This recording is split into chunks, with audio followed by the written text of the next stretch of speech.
আমি নতুন রেসিপি নিয়ে এসেছি একটা। আপনারা তো কুমড়ো ডাঁটা আলু পোস্ত সরষা দিয়ে খেয়েছেন। এই রেসিপিটা একবার করে খেয়ে দেখুন, আশা করি আপনাদের ভালো লাগবে।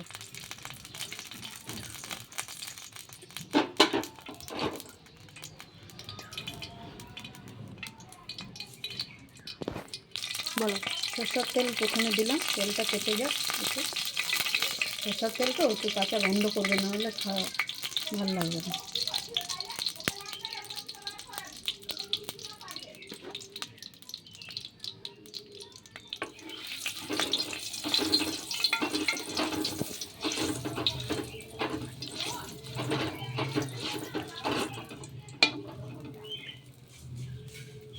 আমি এবার কালো জিরা ফোড়ন দিয়ে দিলাম,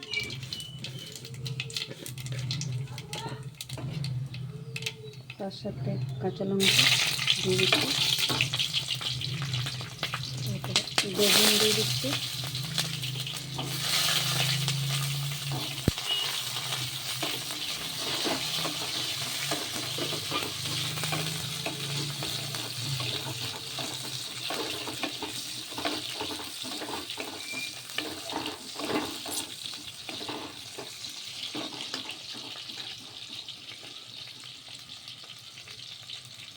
এরপর আমি আলু দিয়ে দিচ্ছি।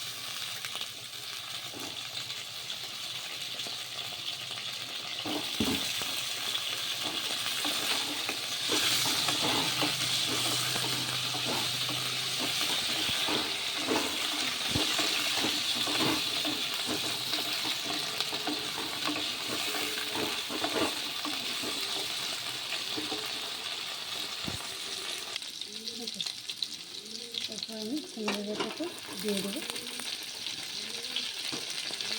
কুমড়ো ডাঁটাটা আপনারা একটু ভালো মতন করে তেলে একটু কষিয়ে নেবেন, ভালো মতন করে ভাজতে, কোনো হালি গন্ধটা নইলে রয়ে যাবে।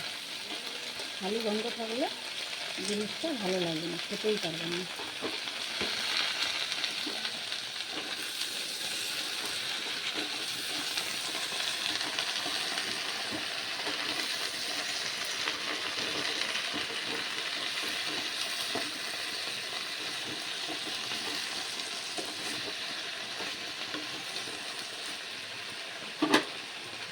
এতে একটু নুনটা দিয়ে ঢাকা দিয়ে দেবো, তাহলে মজে যাবে, তাহলে কষাতে সুবিধা হবে ভালো।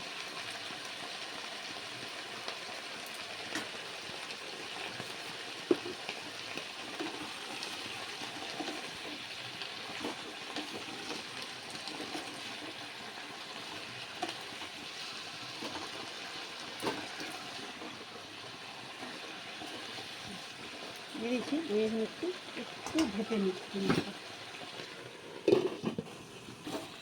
এখন মজিয়ে নিলাম, একটু ভাপিয়ে গেছে একটু দেখতে। এবার আমি ওর মধ্যে অ্যাড করবো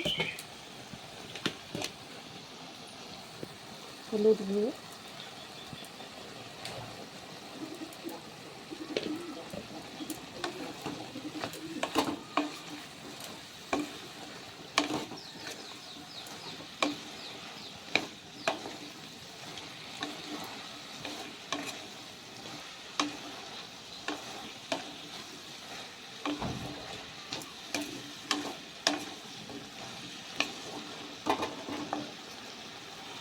এবার অ্যাড করবো আমি জিরের গুঁড়ো।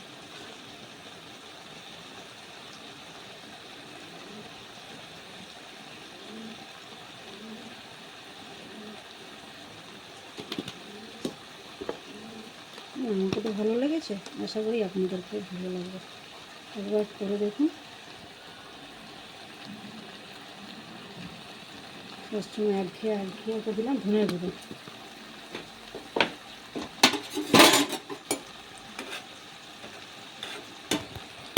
আমি এটাকে ভেজে নেব, একটু কষিয়ে জল দিয়ে একটু ঢাকা দিয়ে দেবো 5 মিনিটের মতো, দিয়ে সাফ করে দেবো।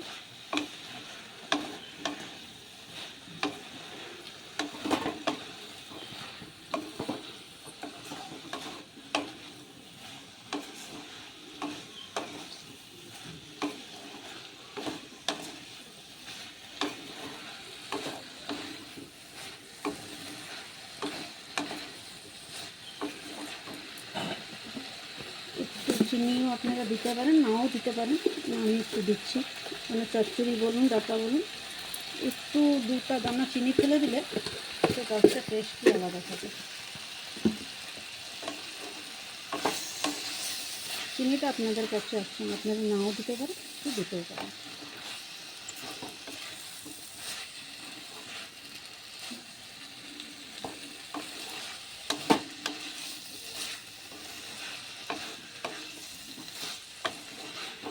এবার আমি জল করে এটা একটু সামান্য, মানে ভাপিয়েছি তো, সব আলুগুলো সিদ্ধ হয়ে গেছে, একটু এই মশলাটা যাতে ভিতরে ঢুকে এই জন্য একটু সামান্য জল দিয়ে একটু ঢাকা দিয়ে দেবো 5 মিনিট।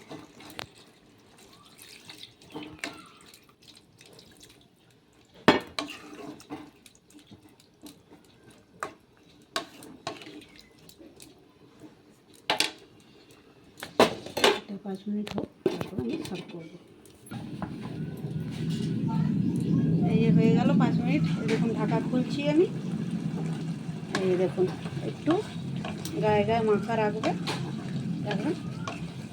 আশা করি আপনাদের চচ্চড়িটা, কুমড়ো ডাঁটা আলু বেগুনের চচ্চড়ি ভালো লাগবে।